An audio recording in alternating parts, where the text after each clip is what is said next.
After Art put into shore and secured the boat, he carved a mark in the railing. He had no idea what the date was, though he figured it to be sometime in mid-June or later. If he had remembered to find out the date before he left Rendezvous, he would know now, because he had carved a notch for every day since he left. He had been on the river now for 30 days. The days had been long and lonely since Clyde's death. Once he made camp, Art took his rifle out into the woods, and less than half an hour later was back with a rabbit. He skinned the rabbit, salted it well, skewered it on a green willow branch, then put it over a fire suspended between two Y-shaped sticks. Within minutes, the rich aroma of roasted rabbit filled the air. Art had never gone down the Missouri, so he really had no idea how far it was to St. Louis, nor how long it would take him to get there. He was sure that the river didn't go in a straight line. In fact, what with all the twists and turns, he would be surprised if the river route didn't double the distance a crow flies.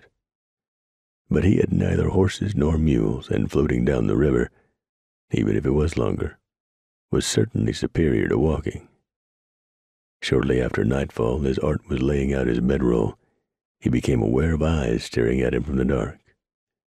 With the hair on the back of his neck standing up, he slipped his pistol from his belt and stared into the black maw that surrounded his camp. "Who's there?" he called. There was no response. "Who's there?" he called again, and this time he augmented his call with a deadly click of his pistol being cocked. A low, frightening growl came from the darkness. "Are you a wolf?"